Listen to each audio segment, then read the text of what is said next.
I was just gobsmacked by what this movie was about and the style and just like how it felt like I was on cocaine, but in the best way. Ed, where are you? Where's your professional setup? Looks like you're at home. Everything in life has not gone to plan. I've moved out, I've divorced, and now I'm just in some random person's basement. I don't just, what happens over a week? What can I say? Yeah. No. I am. So for those who are watching to what Alex is referring to, yeah, I'm in a different place. I'm actually in my childhood bedroom because I'm up in San Francisco where I grew up for a weekend. A wedding. Surprise, surprise. Weddings. Around our early 30s, there's a bunch of weddings we have to attend. But yeah. So I'm up here. So for those who are watching, I apologize for the lackluster display for this show, but I did my best. Yeah, we gotta show people how you did your setup because it's pretty impressive, man. To put it back to the Steam Deck in that video we did, I'm actually running this off a Steam Deck right now, which is insane. I'm actually recording it, and we'll put up a picture. It's pretty cool. It's pretty cool. I'm not gonna lie. It's pretty cool. It's Steam Deck. Tech, man. Go buy one. Tech is. Yeah, it's available now, which is great. It's free. Yeah. Well, it's not free, but you don't have to wait. It's not free. It's not free. I bet you even like Valve was like, "What did he just say?" Yeah. Whoa. Hold Chill on, out, man. bro. Chill out. Yeah, exactly. But yeah, we got a great show. We decided we weren't sure if we were going to do a show this week because Ed's up in San Francisco, but we decided to do a show. Hi, Ed's dad. How are you? Again, production value just going up. Production value. Bye, Ed's dad. I'm glad you're wearing something. Where I'm going. You can get some coffee. Alex was like, "I'm glad you were wearing." He was glad you were wearing clothes when you passed over. This week we got a lot of trailers dropping just out of the blue, but apparently it's not out of the blue. It is actually the Brazilian Comic-Con, which most people said it's like the third biggest Comic-Con nowadays. Yeah, that's what's happening right now. That's what it was. That's why we're getting all these trailers. We got March 1st, I believe, is the premiere date of The Mandalorian Season 3, which, great, cool, wonderful. Anyway, but yeah, we got, listen to this list of trailers we're going to talk about today. Guardians of the Galaxy Volume 3, Indiana Jones and the Dial of Destiny, Super Mario Bros. Movie, a new Transformers movie, which I texted Ed, said they're still making Transformers movies? I had no idea this was coming out. I remembered it was coming, and then I forgot it was coming, and then I was like, "Oh, there's a trailer. That's great." I have a hot take on that. And then, I'm sure you do. We're also going to be talking about Funko. I believe they just spoiled something for Ant-Man. It's something Ed and I probably knew was coming, but it's still not something we want to see in a toy. I actually still don't know what it is, so I'm excited to hear you spill the beans to me because I haven't heard it yet. So Funko released their lineup for Ant-Man and the Wasp, Quantumania, and they released a certain toy, and now we know that character will be in the movie for sure. I'm gonna guess it.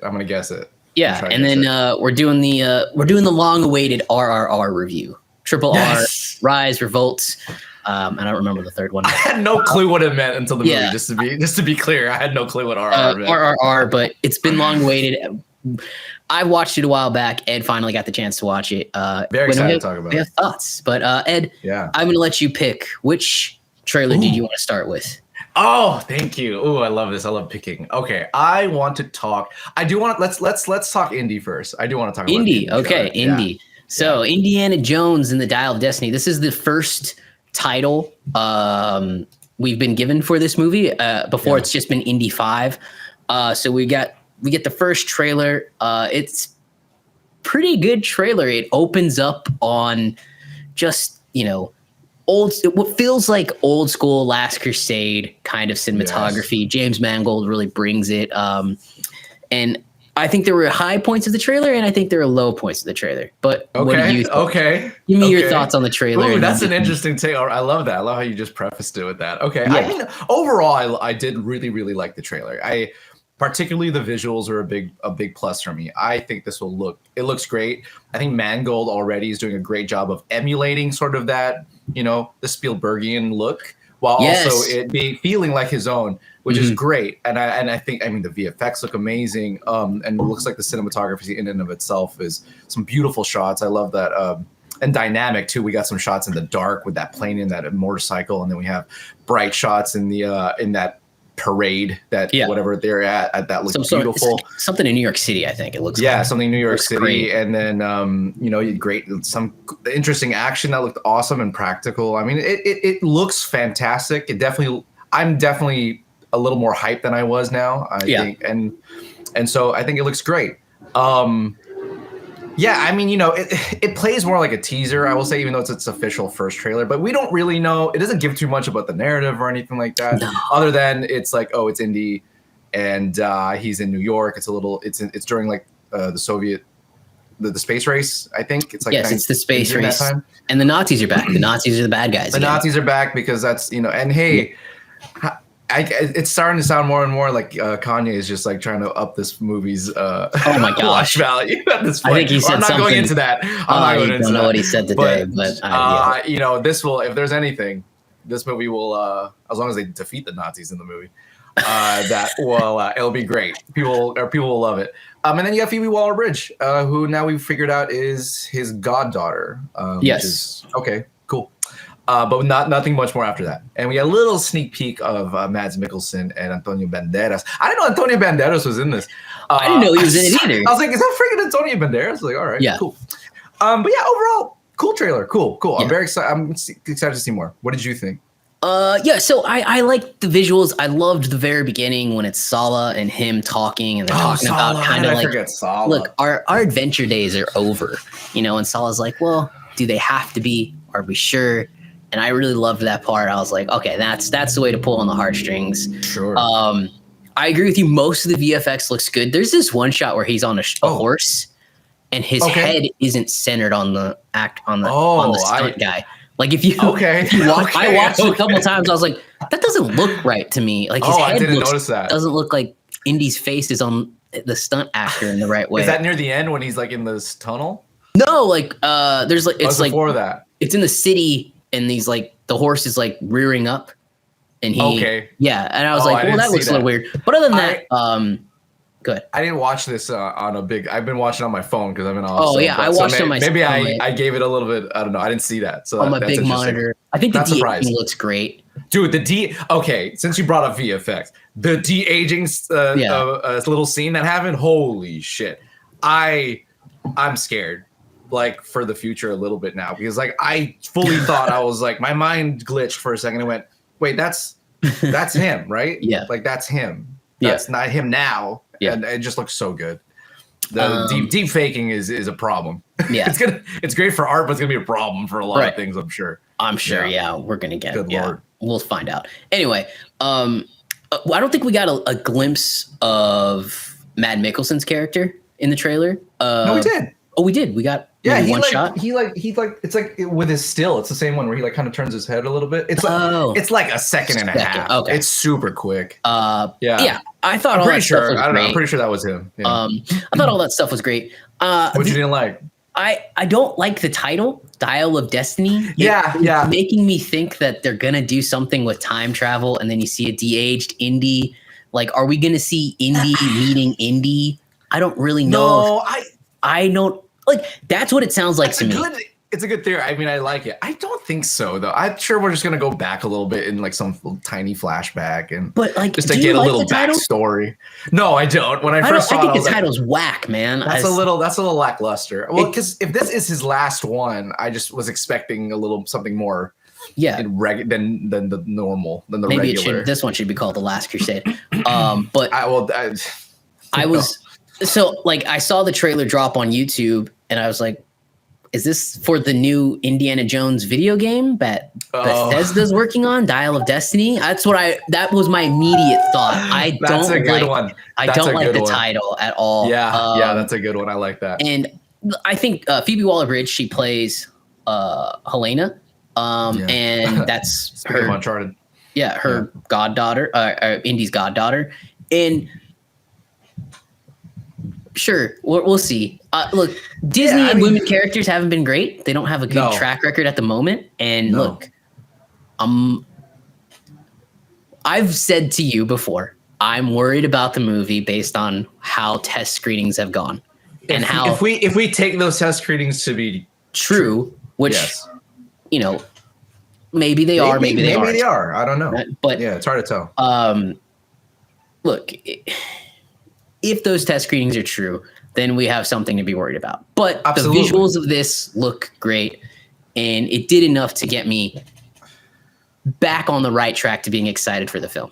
Here's what I'll say about the Phoebe Waller-Bridge stuff is that at least in the trailer, I mean, she's not in it actually that much. Right. They don't do a thing where like she has a like a freaking whip and like, oh wow, she can like whip. Do what Indy does. Yeah. Yeah. So they didn't do that, which is nice. Right. So she's right now she seems like the comic character and just a side buddy, and maybe that's fine, Although what does worry me is that this is another one of Indy's family members, and we've done that before, particularly in a sequel that was right before this one, and that didn't really turn out because all of Indy's. That being said, okay, hold on, no, I messed that up because Last Crusade did have his father, and that was amazing. That's a good point. So but this is a younger kid, and who knows how that plays off because that didn't really work out before. But I love Phoebe Waller-Bridge, but we'll see how they play her character. I have no doubt that Phoebe in and of herself, I think will be. I'm sure fine. She portrays a great character. My concerns have absolutely nothing to do with Phoebe Waller-Bridge. I think she's a great actress. She's obviously a fantastic writer. Yeah, she's a great writer. But my concerns are Kathleen Kennedy. What do they do? Yeah. And what happens after, where it goes. So we'll see. Were you relieved to see that at least they didn't have any of that in there? Yes, I was relieved to see all of that, and I was relieved. Like I'm Indy. I thought the action looked great, and I think you really hit it on the head, dude, when you said as a big ass construction truck goes by, you said that it felt Spielbergian. Yeah. With also a Mangold filled. Like, let's be honest, James Mangold has given us some of the best films over the last 10 years. Totally. So it's in good hands, and let's just hope that they can just ride out this wave and hopefully send Indy off in amazing fashion. That's what I hope, Yeah, and it's odd to me too, speaking about again, that this is his last movie and that it's supposed to be like a send-off. I didn't get those vibes at all. No one said this is it's the last one. Like, how many more of these can you do, Indy? Right. They don't say that at all. The next trailer we talk about, I think, felt more like an ending than this one did. Even though this guy's 80-something years old, it's got to be it. I cannot believe Harrison Ford's 80. I don't understand how he's still doing what he's doing at 80. I mean, I know he's not doing the physical stunts, but still 80 years old, he's still putting up with the long shoot hours, I'm sure, and sitting in the makeup chair for an hour or two. How is he doing this? And he looks fantastic for 80. I thought if you were to ask me, I thought he was 70, maybe 65, 70. Yeah. I mean, he's really doing it, which is great. But and hopefully he keeps doing it because he's Thunderbolt Ross now. So hey, I know he's still at it, man. I do want to say it does look secret Scientologist. Something. He's not Scientologist, is he? No. I'm saying he's a secret one. Oh, it's the only way. It's the only way. So, God. Anyway, so last thing, where do you think the story's going? Because, like I said, I do think that it's going to be some sort of time travel story. Because for Indy specifically, the Dial of Destiny is going to be about time travel. That maybe the Nazis are trying to find this dial. They can churn back time and create a world where Nazis win. Look, that sounds kind of cool, but how ridiculous do we have to go to really get, how far is too far? Kingdom of the Crystal Skull had that moment where we went, I'm out. Fuck this. I'm out. I can't do it. I mean, no, I don't love that idea at all. I like it grounded, and that's part of my favorite parts of part two, the first two. I mean, you can argue that in Temple of Doom with their ritualistic things that maybe there's some supernatural elements, but overall it didn't go that that's somewhat it's not, it's somewhat at least rooted in culture. But like now we're talking about but now we're talking about like if this is like some time travel shit where it's like scientific sci-fi. I don't know. Yeah, I don't know. Yeah. I mean, we'll see. So but I don't care for it if it is. If it's a good story, then great. But I don't know. We'll see how it plays. I don't know. So look, we're due for a very good action adventure film. So, but the trailer did a first good job of making us excited. Yeah, there's some really cool moments in the trailer. Great trailer. Some silly moments where, like I know people will probably, hate on the fact where he like uses the whip and then ducks and they only shoot at the they shoot straight, they don't shoot down to where he's ducking. But like that's indie. That's why that's what makes this series funny, that's a movie. So excited about that one. June 30th of next year. I'm sure we'll have more to say about in our like 2023 preview. But that's the first one we're talking about. Let's go to the second one. I'm gonna pick. All right. Go. Guardians of the Galaxy Volume 3. So we got our first official look. There's been some leaks and stuff of Guardians of the Galaxy Volume 3, which kicks off summer, May 5th, 2023.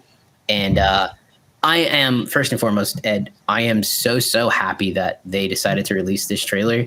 I was worried they were going to do what they've been doing the past several projects. Yeah, holding it until after Ant-Man, which I think would have just been terrible. Like, you're going to have to start eating into your own marketing. You're just going to have to because you have so much coming out. So that's my first thought. Second, boy, oh boy, this trailer looked heavy, man. Emotional, for sure. It does look like Rocket's going to get buy the farm, so to speak. Like there's just everything about how Rocket, is speaking. He says, "I'm done running, Pete." He never said. He definitely seems so tired. Yeah, he seems like he seems tired. He seems kind of depressed almost. I don't like seeing Rocket like that because typically he's pretty chipper.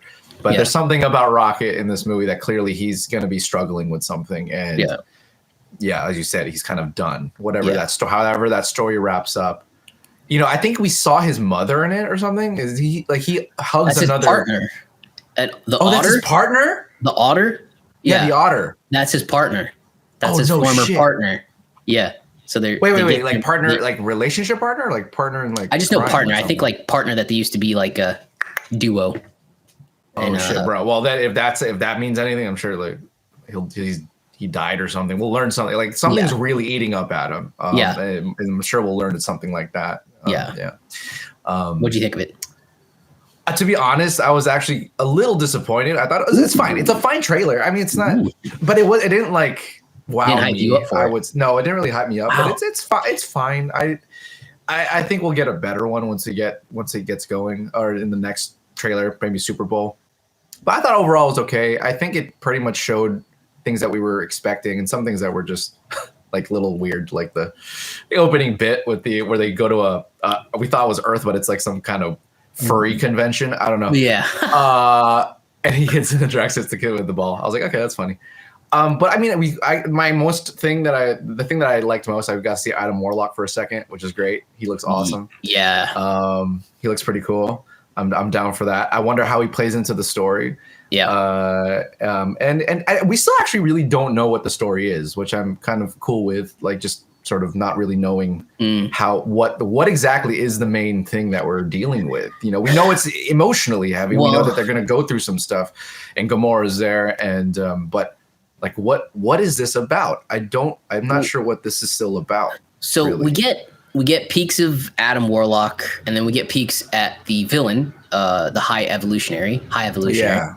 And he, I believe, is like in some sort of crazy ass strive for perfection of everything, and that's why I think he teams up with Adam Warlock, which hopefully Adam Warlock comes to the good side. But I don't really know what the mission is or what is happening, what sets the story into motion. That's what we don't know. Yeah, I agree, and I think that's what was something I really need. I needed some sort of story beat to sort of put things together because it is highly emotional. But I don't understand sort of like what is the stakes because it doesn't pull from it. It doesn't seem to pull from too much of anything from like the previous movie or Endgame in terms of its narrative.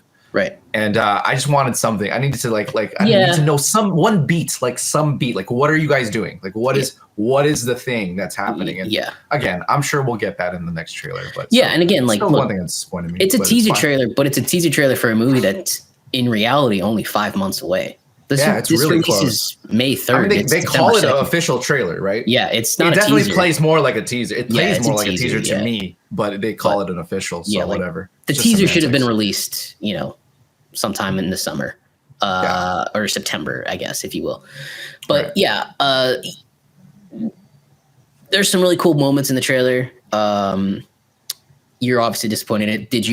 Did anything stick out with you that was super cool that you liked? I mean, again, overall, it looks great. I just, I think it's one of those things where, you want more. James Gunn, I expect greatness already, and so maybe that's why I'm already excited, so that's fine. So maybe I just thought it was my bar for whatever they were going to show was a little too high, but no, it's a good thing in the sense that I am already excited. I'm totally in. I mean, again, Guardians, the special got me into it. I'm all for everything, but there was no besides the Adam Warlock thing. There was not one moment after that I went, whoa, what's that? That's a new thing. Like, I don't know what's going on. Like, everything else was just fine. So, no, it's cool. Also, I like their ship. I'll say that. Their new ship is pretty dope. Is dope. Yeah, the way that's a cool design. The Milano 2.0 or whatever it's called. It reminds me of a nail clipper, but they made it look really cool. Yeah. Like, it looks awesome. Do you think anyone else besides Rocket will die in this? Yeah, I mean, I think I have a theory that it's definitely Drax just because I think the whole rocket thing is going to be maybe a red herring because they're on the nose. Yeah, it's a little too on the nose. Like, okay, we get it. I'm sure we'll cry, but I think Drax is definitely going to die. I mean, Bautista has already said he's not coming back, but who knows, man? I don't know. Yeah. Who knows? I think James Gunn is really good at sort of deflecting surprises. Like, I don't think anybody's expected Yondu to necessarily bite the dust in Guardians 2, and that was like probably a high moment in the movie, and which was great. I love that. So we'll see. I'm glad that it's not too obvious yet, but we can definitely see. It might be two characters, right? Like who knows? It definitely might be. It could be both for all we freaking know. There's some people saying it's Quill. That Quill will go. Yeah, oh man. It could be him. That would be rough. But okay, that would be but hold on. Are there more Guardians movies? Yeah. Are there more Guardians movies after this? Because if there aren't, then fine. But if there is, I mean, dude, come on. Like Chris Pratt's a humongous pull for them. I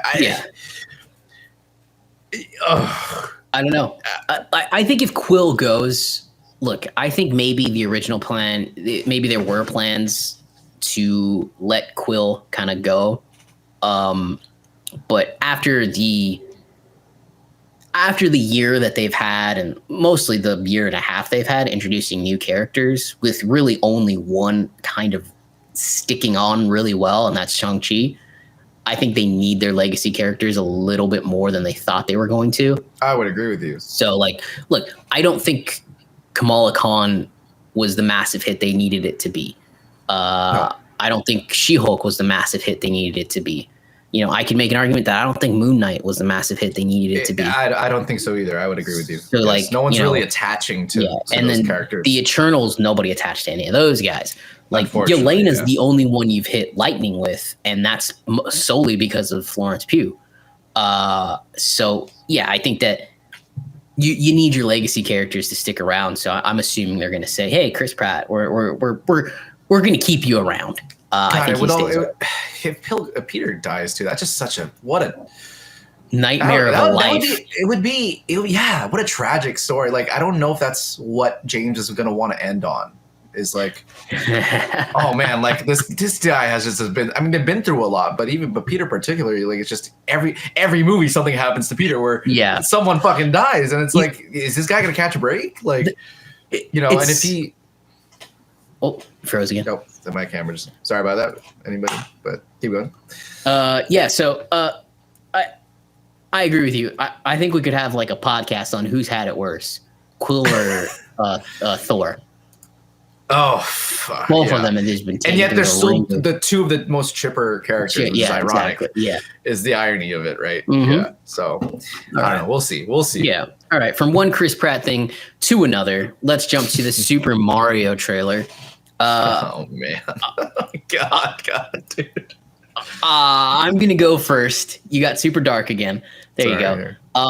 But I loved every bit of this trailer. I have no problem with Chris Pratt's voice.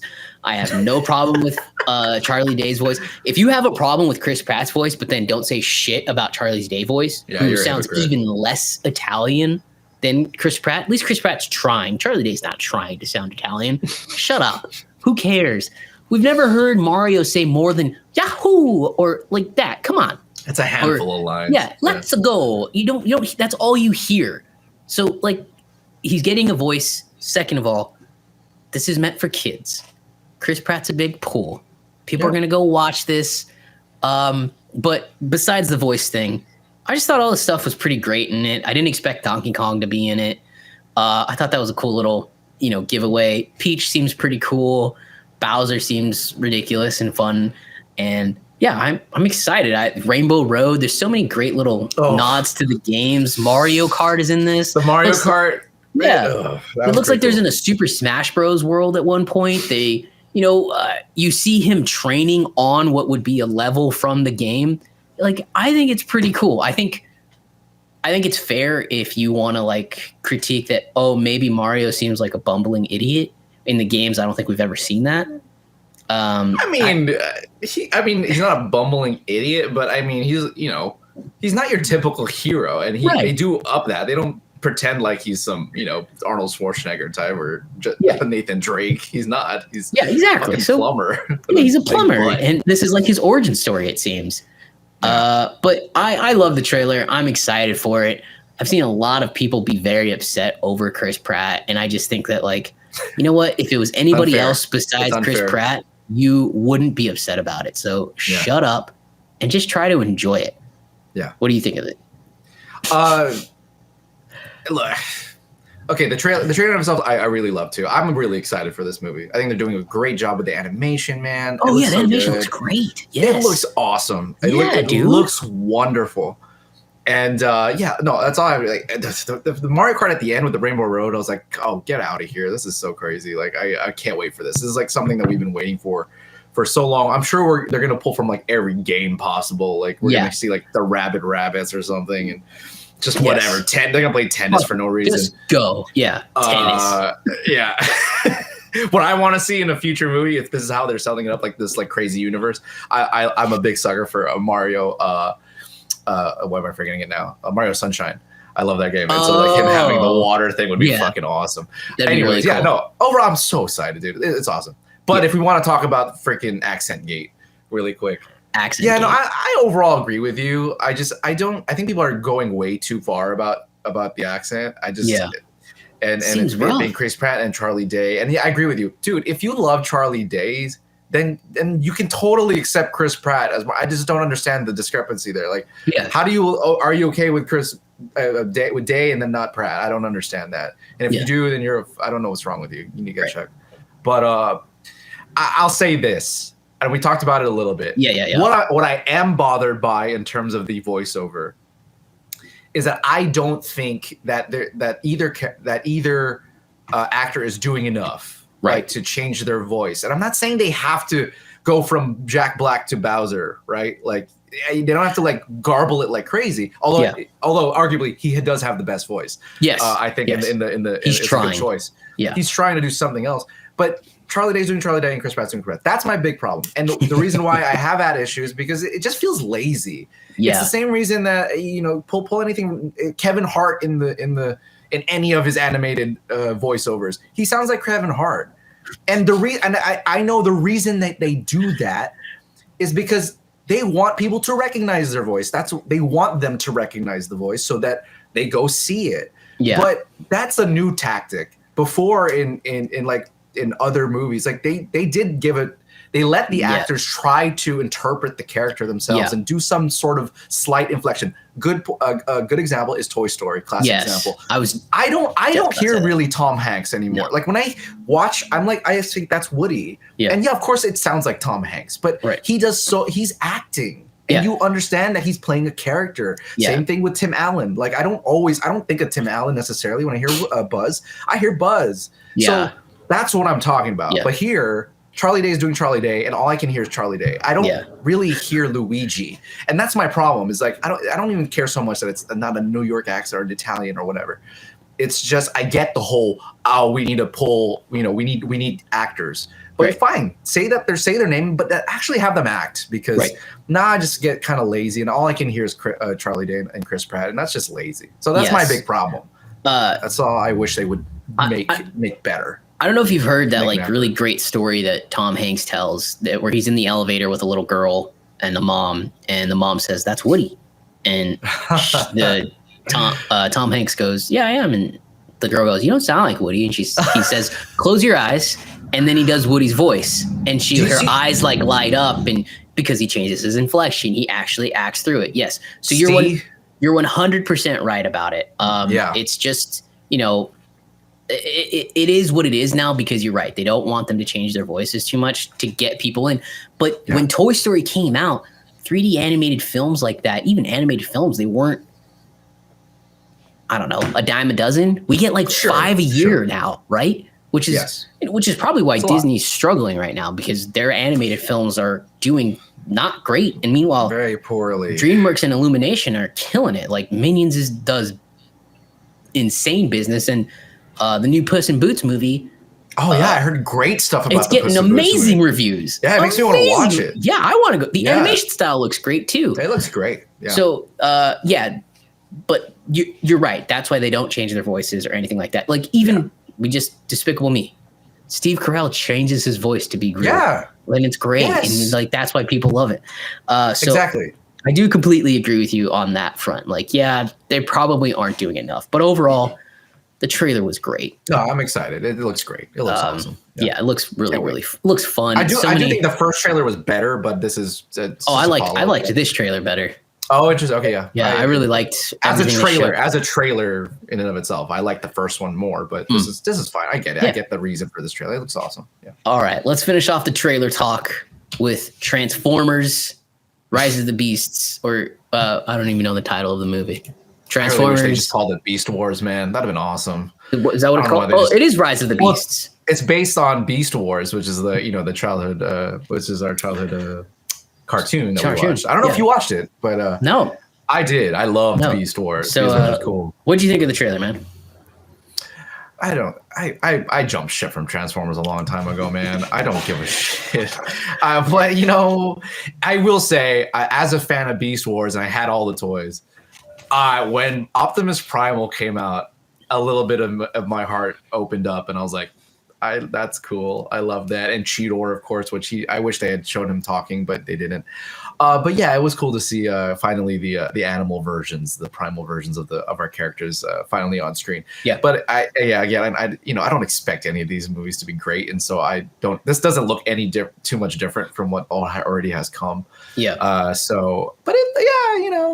I'm sure anybody who loves the Transformers movies, it's still got hyped over this because it still looks like it does, and that's cool. I mean, look, let's be honest. This movie isn't for 30-year-old men. This movie is for kids. My nephew is gonna love this thing. He has every Transformers ever made, just putting them together every Christmas or whatever, right? So that's a great point. And I mean, imagine being a kid who didn't really grow up with Transformers, but knows the modern Transformers. Yeah. To see an animal transformer, I mean, I'm sure that's pretty. I'm sure that's the reaction I had. Yeah. Where I'm like, what animal transformers? That's dope. Yeah. So I think I think the movie looks fine. Looks like a good movie. Look, I will say this. This is my hot take. I think we need to revisit Michael Bay's original Transformers movie and admit that it was a masterpiece. I love that movie. It's a modern masterpiece in terms sure, the movie's flawed. It's got some issues, blah, blah, blah. In terms of what Michael Bay did with the technology and the CGI and the stunts, all the real explosions, everything looks better from that movie made in what, 2005 versus today. Yeah, like 5 or 6 or something. Like when Optimus Primal, it Primal, holds up so well. Yeah, when Optimus Primal jumps into the lake and the water comes hitting over the two characters there, they don't even get wet. Like, no, clearly they're not there.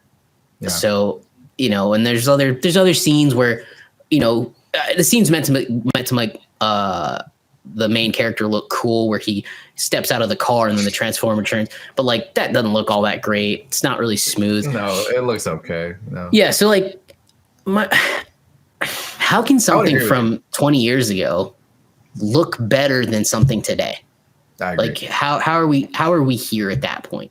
That's a great point, man. I mean, dude, I've always loved the original Transformers. So I love that movie. I was shook when it's rotten. I didn't realize it was rotten. I was like, how do you hate this movie? I didn't know it was rotten either. Holy fuck. It's rotten, dude. I think it's like 50, it's like around the cusp. I think it's like 57 or something. Wow. But it's rotten. And I was shocked. I was shocked because I was like, when I first saw this movie, like, this is awesome. And you know, I mean, masterpiece. I would say it's a masterpiece in the same way that maybe some people call Fast Five a masterpiece, right? Like it's a modern masterpiece. Like those two movies are incredible in the sense that, I mean, they're not traditionally great movies, but for like action, spectacle, entertainment, they do the job incredibly well, and they both are fairly timeless. Like, and like you could watch this again, the first one again over and over, and you'd be like still having the same reaction, I would assume. So this might be a hot take, but with the technology and what he did with Transformers, I would put it on par with the original Jurassic Park.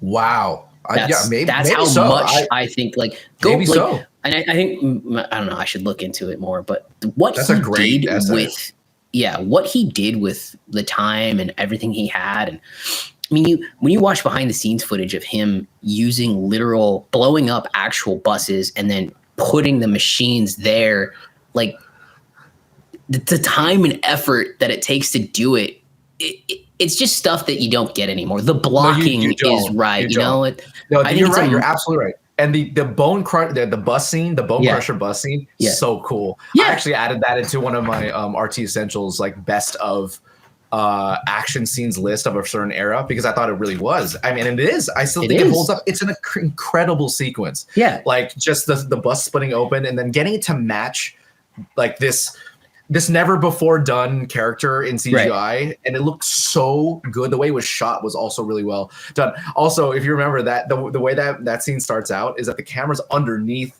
Bone Crusher. Yeah. And he transforms underneath, and then the camera goes underneath him, and Dunn does that. It's such a greatly shot and blocked scene. It's awesome. Everything about that movie, in terms of like the filming, the cinematography, the editing, the CGI, is just insanely good. Like, and it's underrated. And like when I say modern masterpiece, that's kind of what I mean. Things like that. I would arguably, it could be Michael Bay's like best film. It could be probably his best film. Absolutely, honestly, could be. If we were to do a Michael Bay list, I mean, I don't think I like any of his other movies as much as I would probably Transformers, just based off of like how much I've reacted to that movie. Yeah. Right. So but anyway, that's Transformers, Rise of the Beasts. Maybe it'll be good. Maybe it won't be good. Maybe it'll gross a lot of money. By the way, this is a reboot of sorts, a reset. It is. They kind of mentioned Bumblebee kind of being that too, though, right? Yeah. So like when this movie was announced, I guess they said Bumblebee rebooted the series. First of all, second, Michael Bay's movies exist, but in a different universe. So I guess there's a multiverse. Oh my god! Why is there a multiverse? Okay. I don't know. Yeah, that actually makes a lot more sense now, because for those who haven't watched the cartoon that this is based on, Beast Wars actually takes place in the same continuum as Transformers Generation 1, like the original Transformers that you remember as a kid. It takes place in the same time. They're actually the what do they call them? I don't know. The Predacons and the Maximals. They're actually descendants of the Autobots and the Decepticons. They're descendants of them. Even though when you watch the show, it's like they're in like medieval, or like they're in like prehistoric times. It's actually later in the future. They were actually upgraded. It was called in the show, I believe, the Great Upgrade, like going from Autobots to animals. So here you have Optimus Prime and Optimus Primal together. So they clearly changed something.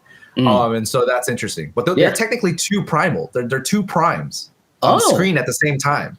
Which again, if you're in the lore, that's pretty interesting and awesome.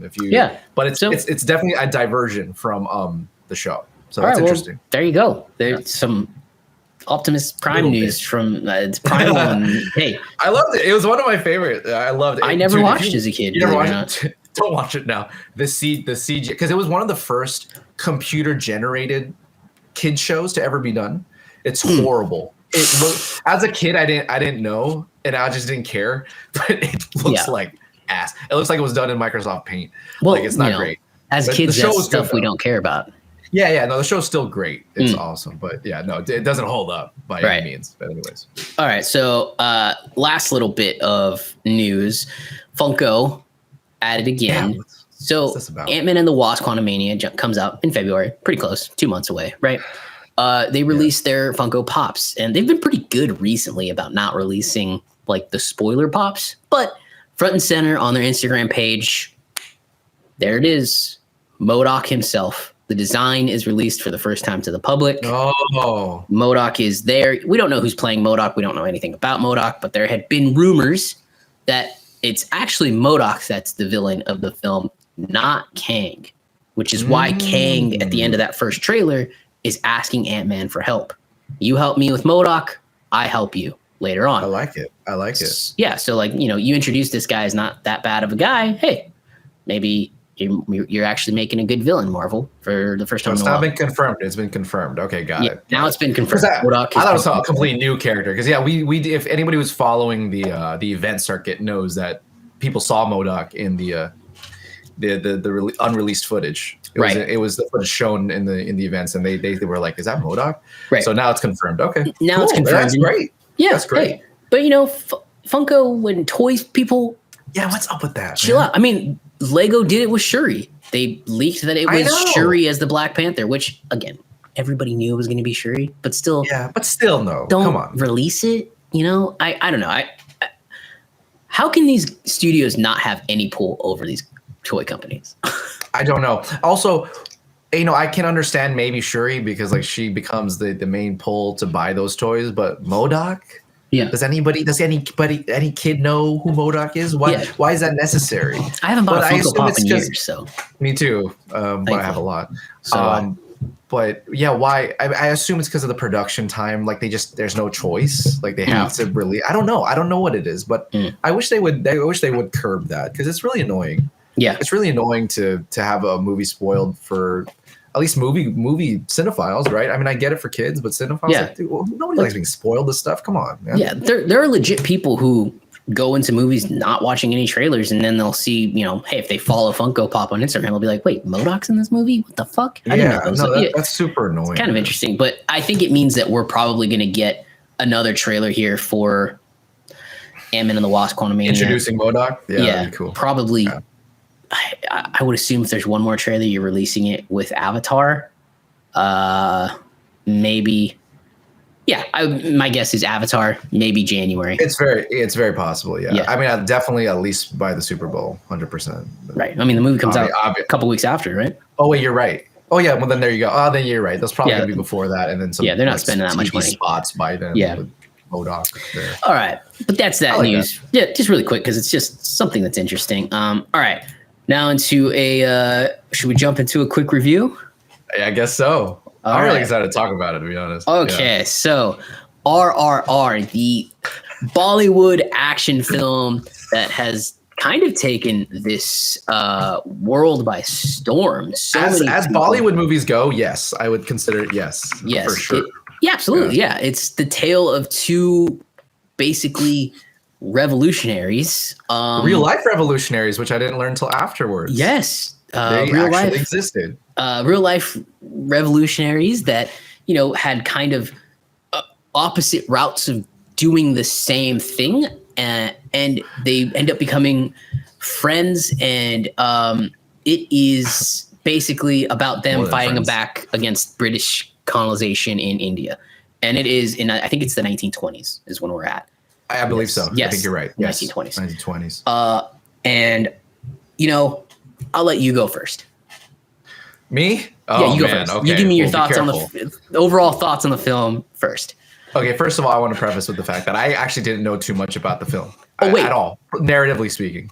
We should Yeah, also time mention this is both our first Bollywood film. This is the Yes. first Bollywood film we ever have seen, both of us. I've seen from like purposely watched it from beginning to end. I've never watched one before. Me And neither. this is our you either, right? Yeah. So this was a Me either. No. I'll tell you, this was a great introduction to it. No, so overall, I mean, dude, I really, really like this movie. I think it's the funnest time I've had this year watching a movie, and it really surprised me. It's straight up, man. It's a fantastic movie. It's really, really good, and I'm ready to watch like more from this particular director because if I'm not mistaken, he's kind of known as like the James Cameron of Bollywood. Like he's done the highest. He's done the two other highest grossing Bollywood movies. I don't call it Bollywood because they don't actually call it Bollywood. It's like Indian Telugu. Sorry, Telugu. Yeah, that's the movie. It's a that's their language or something. Yeah. So yeah, this director, S.S. Rajamouli, with my dad behind me, is like the James Cameron some side eye. That was pretty funny. Actually. It's like the James Cameron. He's my lackey. He's the James Cameron of basically Bollywood, and he's done like India's like biggest films, highest grossing films of all time, including RRR. Wow. So I didn't know that. yeah, so it has the backing of one of their greatest filmmakers, but I was just gobsmacked by what this movie was about and the style and just like how it felt like I was on cocaine, but in the best way. Because I don't know, there's so much to talk about, but overall, I was just the filmmaking is incredible. Yeah, because it kind of has that sort of purity. Like, you know, not everything's perfect. But you can tell that the filmmakers like love what they do and they know what they're doing, and they're telling this story that is basically this historical epic, which I had no clue it was going to be. I thought it was a superhero movie, dude. Because when I saw like the little bits and pieces of like people punching each other fantastically, I thought it was a superhero film. And like fire and water, I was like, is this like their Avatar? No, it's a historical epic, and I thought that was hilarious that they transplanted that whole thing into this sort of weirdly kind of superhero epic too. It's all these things. It's kind of like half a telenovela too, and I'm just like, what is happening? What is this movie, and why do I love it so much? So I mean, that's all I have to say. Like, I don't want to go too far because I could talk about this movie probably for the next 3 hours. But it's a wonderful film. Yeah, it's a wonderful film that has opened my eyes to Bollywood now and sort of their sensibilities about being able to tell really good stories. And before, I think it's easy to like look at Bollywood movies from, you know, those VFX breakdowns. It's all silly and stupid. Yeah. But no, they really know what they're doing, and they love filmmaking. That's what I found out, is that they really do love the art form, and they took it and ran with it and did their own thing. And I think it's wonderful. And so I want to get your take. That way we can just because I could keep talking about forever. So let's keep. I loved this movie too. Again, our first introduction to Bollywood, or this epic kind of storytelling. And it was just, you know, from the moment I texted you this the other night, I said, from the moment that fucking score, that acapella, like whatever that was, as a title sequence is going over, I was like, oh, it's gonna be a banger. And dude, I agree with you. There's dance numbers in it. There's singing in it. There's amazingly crazy action scenes in it that are just so cool.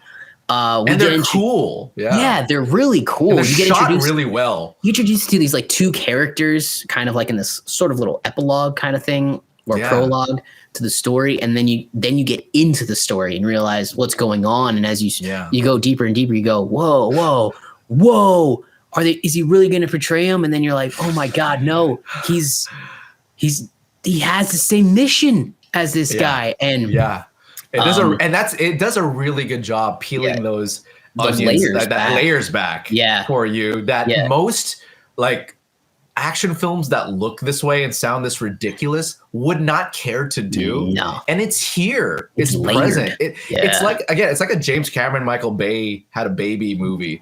Ooh. It's like that. I like where that. You have these Yeah. moments of like, oh, that's so Michael Bay. But then you come back and it's like, but this is like a 3-hour epic, man. And it cares about its characters. It cares about the emotion. You said the words exactly what I was about to say. It's an epic. It's an epic that we haven't gotten. I said a couple episodes ago, I'm so excited for Avatar because I'm dying for another epic, long film. Yes. And this was that. This gave you that this year. And like, you know, what I love about this movie is, yes, it's long, but they give the time to the characters. Yeah. Like there's these epic set pieces, and yes, you should stick around for them because they are amazing. But you let your characters develop, and that's what makes the story so much better. You have this ultra cool dude and this kind of awkward guy, and he sees that he likes this girl, and he decides, I'm going to help him. And then he does like this incredibly sweet thing while they're doing this dance number, and he gives up, so he makes his friend look better than him. He gives up. He like, oh, it's so nice. It's just a nice story of friendship turning into brotherhood. Yeah. And crazy bromance that I haven't seen in a long time in a movie. Yeah, and like they do this like weird like there's this extended montage of them. Hand signals thing when they have to go rescue this kid, and you're just like, wait, how do you guys know what that is? And then it jumps into this dance like big number. And dude, when they're saving the kid, and I'm like, wait, what do those hand signals mean? But they seem to know what it means, and I can't believe they the following sequence, the complexity that ensued just from those like hand movements, and I'm like, okay, sure, whatever, I don't care. It's hilarious. It's so yeah. But when they catch each other, but like happening, dude, like when they did the thing when they jumped off the bridge, like the first time they meet each other, the one guy like puts the flag in the water, and the other guy's going to grab the kid. Then he gets thrown around the flag in the water, and he goes into his fireball. It's just like, this is epic. Sure. One guy's on a horse, one guy's on a motorcycle. And by the way, can we talk about probably the best part about this movie? Go for it. The one bullet. The story of one bullet. The price of one bullet. Oh, incredible. Can we talk about that? Incredible through line. What a brilliant through line. I agree. And that's something, again, that you don't really get a lot of in movies anymore. No. It's like that philosophical thing. And it's, I absolutely loved it. And the fact that this is where it really took me aback. Because this movie could have easily been 2 movies. Easily. Mm-hmm. But they stuck with one, and it freaking halfway through the film, it goes back in time to tell. Yeah. I'm sorry, that one of the main characters, not Beam, but the other one, Raja. I'm sorry, I keep Raju. Raju. Anyways, Raju. It goes back in time for a whole nother, like, you spend time like 20 minutes. It's a whole nother movie at that point. And it ties back to the one bullet thing there too. And I was like, wow, this is insane. This is a level of filmmaking, again, like you said, that you just don't get anymore. No. And it managed to still make it very entertaining and feel modern. It didn't feel too old.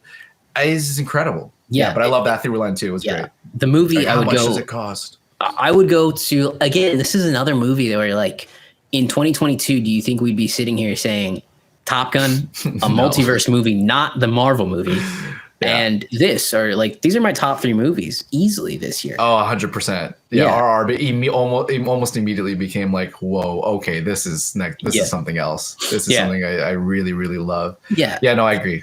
And when you talk about, it has again, when I talk about like feeling like I'm on cocaine, there's so many elements. There is just an ungodly amount of elements happening, set pieces, narrative strings, and bits, even just small bits in this 3-hour movie. And yet it never felt overwhelming, confusing, and it always built up on the primary narrative. Like you have like a teenage love romance story, and then you have a bromance happening. Then you have this action film happening in the background, this conspiracy, this mystery. Yeah. You have to find a girl, and then it becomes this thing where like he betrays him, and now it's a whole nother movie too. And he's poisoned. I forget, he gets poisoned halfway through the movie. And then there's so much happening, dude. It's crazy. And yet it beautifully comes together. Like I don't think, and now that I put it that way, I don't know if I've ever seen a movie like this actually. Right. Like there's just having that many stuff. There's happen. so much getting thrown at you. Like he gets poisoned, and then it's when he reveals Bean reveals to Raju that who he is, and Raju's like, no, you're my friend. And he wakes up and he's like punching walls, and dude, Raju, I want Raju in a Marvel movie. That dude, he's awesome. His fighting style is great. I love him. Dude, I love him. Dude, yeah. Oh, he would be great at let's see him as a superhero, man. I mean, he's freaking buff. I mean, they're both great, but dude, he brought it. All the action set pieces were really well done. What was your favorite? My favorite action set piece. I was gonna say it, before the end sequence, it would be when Beam infiltrates the palace to rescue the girl. With the animals, because there's that really cool shot where he flies through and all the animals are with him. Come out. No, but actually awesome. it's the final one.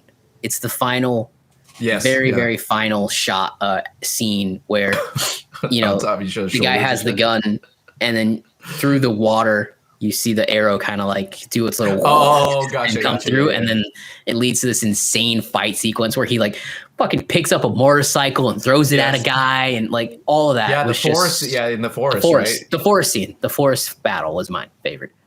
By the way, you wouldn't by seeing as much stuff you saw in the movie, and again, the CGI isn't perfect, but it's actually really good. It's actually really good, but it's not perfect, but it's really good. This movie was only made for an equivalent to $72 million.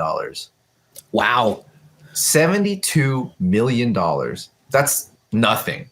That's nothing in American and we dollars. can't even get a good-looking CGI car in movies anymore. I know. I think that might have cost the entirety of Moon Knight. Yeah, probably did. And that CGI was still crap. This, I mean, would you have guessed? I would have guessed this movie was made for $250 million. That's what I would have thought. Yeah. Just how much was on screen and just all the money and the sets. I mean, it really looked good. Yeah, and I personally really loved the. I personally really loved the dance scene. That Which was one? I've never the one where they're not the one that you mentioned. The one, not to, not to, okay, not flamenco, brother, but not to, where they had to, he was trying to one up. Not only that, not only did they have the story of him trying to impress the girl, they had the story of the bully. They had to overcome. The asshole, I love that, and then he learns to dance too. Yeah. It was so great. Again, you just have those. So I love that whole sequence, and I don't know if I've ever seen a sequence like that where it just goes into straight. I mean, the guys were looking dead in the camera. Yeah, I mean, they break fourth wall. I mean, and I just didn't care. You don't care. It was so fun. In the middle of this movie, it's so great, and they still have the story, right? It's not just a dance number. There's a story. They still tell the story. Yeah, they're still telling the story, relationships. Yeah, everything and how it builds. It shouldn't fit, but it all fits. It should not fit. But it shouldn't work. Wow, this actually works, and it works really well. Another thing that I loved about it is, and I might have already said this, but taking the time with your characters and making them actual people, actually flawed. Raju has a rough story. His story is so rough. He's got nothing going for him, and he sacrificed so much. He has to sacrifice everything, and then on top of it, literally, he has to sacrifice his best friend that he met. No, the scene where I don't want to. We're not. Are we spoiling? I don't want to go to spoil. We don't have to spoil. No. Okay, well, I'm not. There's a scene. You know what I'm talking about, but where he has to do something really terrible. Yeah. And to his friend, and that was hard to watch in the best way. You know what I mean? It was great filmmaking. Yeah. It sucked. Yeah. And just again, you have really dark, heavy moments like that. You have moments of levity, really high, ridiculous levity. It just covers the spectrum. It's a full roller coaster of all filmmaking just coming together and seeing. You can do it. My camera froze here. Sorry. It's okay. Keep going. And now I'm red. Well, you're That's awesome. Remote filmmaking. What can I say? Something's having a hard time now. Oh, I think I'm back. Okay. Yeah, it's just the spectrum of it's this concoction of just everything that should not work. Right. Like it's like when your aunt doesn't know how to cook and it's Thanksgiving and she just needs to throw shit in a pot and it shouldn't work. It should make you want to throw up. Is that from experience? I won't say the name, but yeah, maybe so. Yeah, maybe not. You got a dad behind you there. It's not my dad, but no, it shouldn't work, and it works incredibly. It all works. It's just a really, really fun ride, and really high. I can't recommend it more. And like, you know, I mean, let's talk about like how this is like the difference between. And then I apologize for interrupting you there.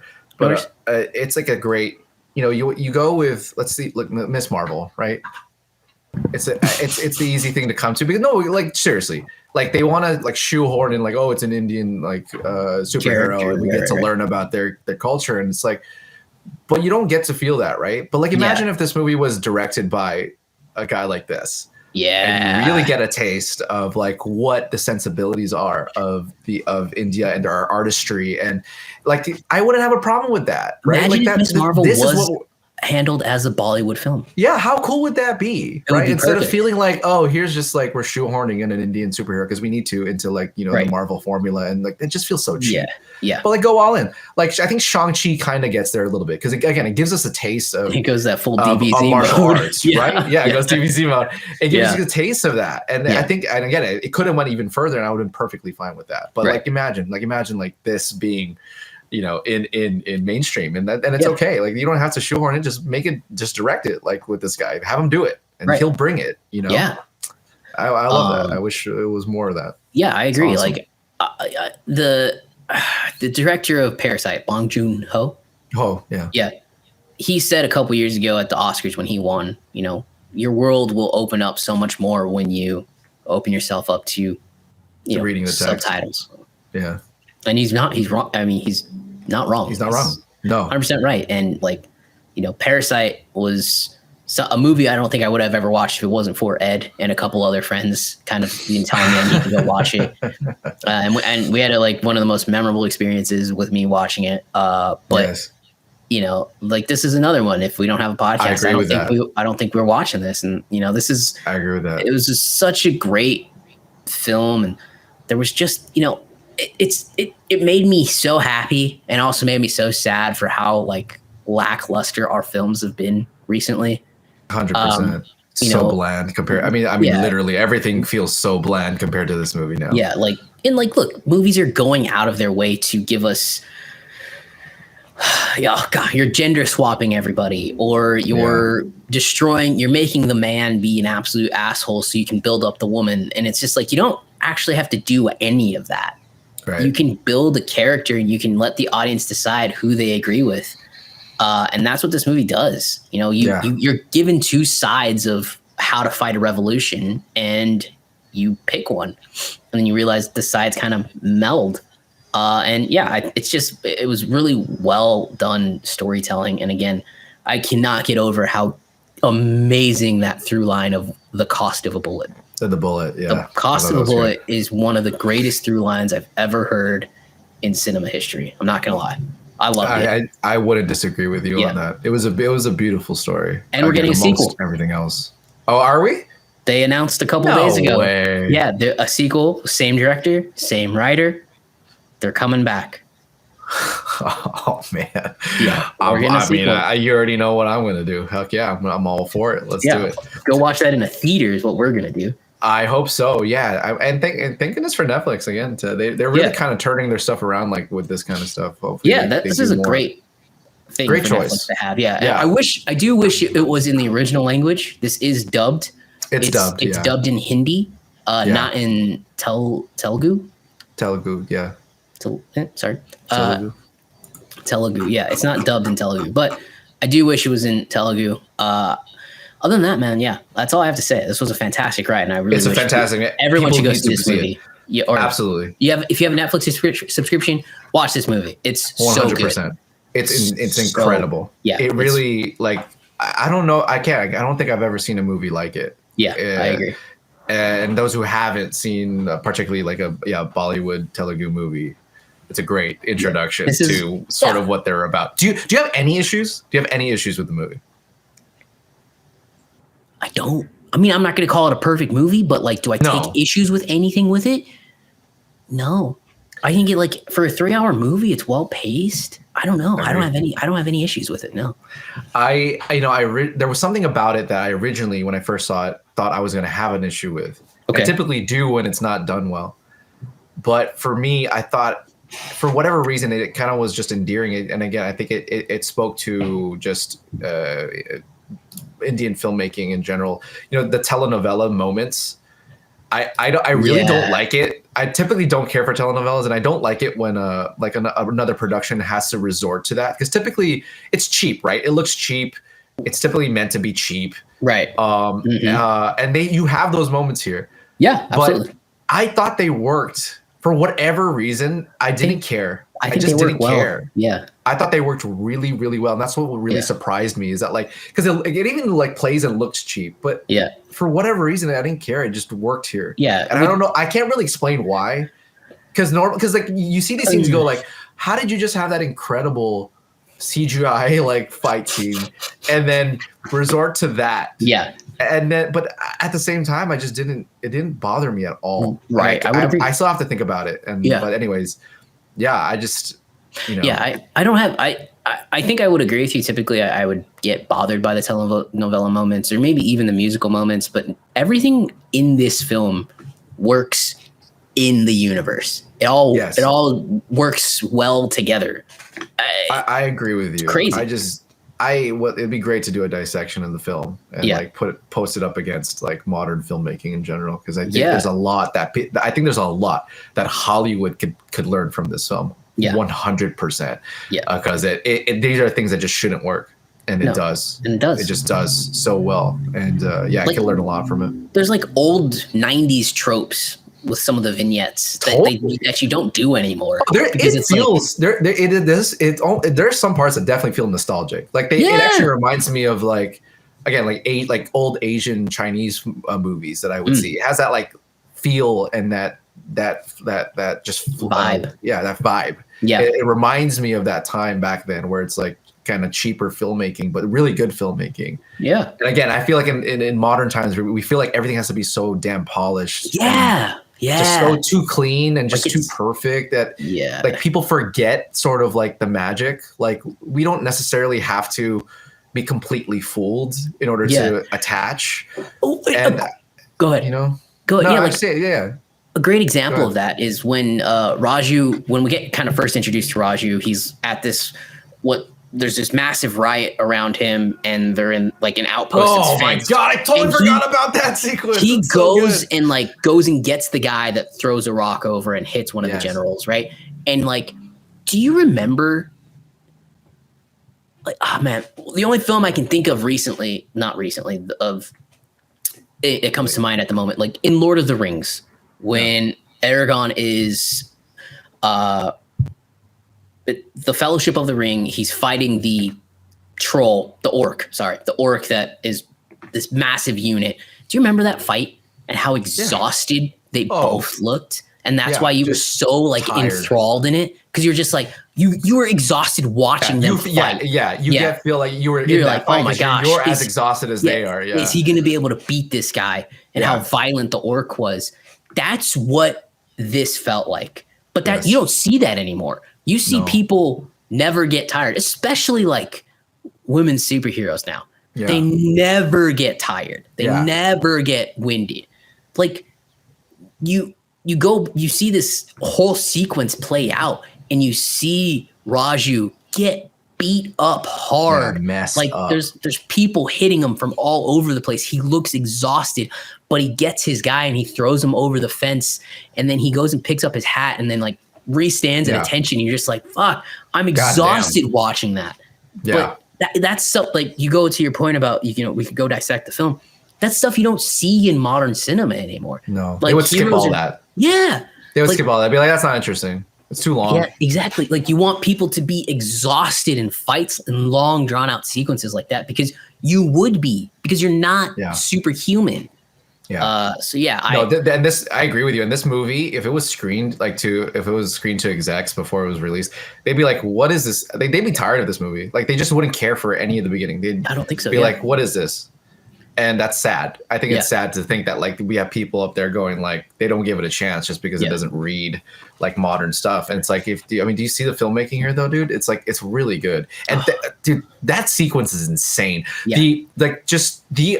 The CGI in that sequence is incredible. Yeah, like the amount of people, like I really felt like holy shit. There's a lot of people here. Is You're claustrophobic as he's trying to get this one guy in a sea of people, guys. Like you cannot breathe. You feel like you can't breathe. You can't breathe. Exactly. You can't breathe. You're exhausted. You're pulled.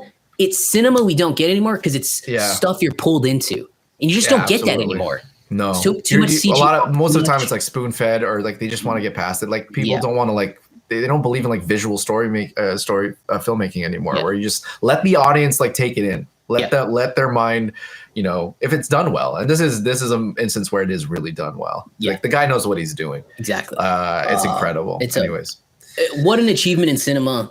Again, 2022 continues to surprise with films that you didn't really expect to be at the top of the list this year. No, and I'm glad it's this. I'm glad it's like again, Maverick. This like two movies that are definitely not meant to be purist filmmaking. Yeah. Just there for entertainment and just there to take the audience on a ride. Yeah. Is what we really need more of, I think. Yeah. I agree. This is a spectacular movie. I think that's where we'll end it. Everyone, please go watch this movie on Netflix. It is fantastic. It's a perfect gateway into Bollywood and Indian filmmaking, and I agree. It makes me smile like remembering all the moments from the movie. I'm gonna watch it again for sure. Yeah. So that's 100%. it. That's it for this week. That's it. Thank you everybody for watching, listening, subscribing, all that. Next week, maybe not. We have our first reaction from Avatar. We'll see. We'll see. Wait, what's next week? What's Saturday? 6th. 7, 8, 9, the 9th. Oh, if everything goes right, yes, I should have seen Way of Water by then, and we'll see. Well, hopefully he has a +1. Hopefully I have a +1. I haven't heard back. Sorry, brother. I'll see. I'm on it, man. Yeah, no worries. We're gonna work on it. But anyway, guys, that's it for this week. Thank you so much, and later.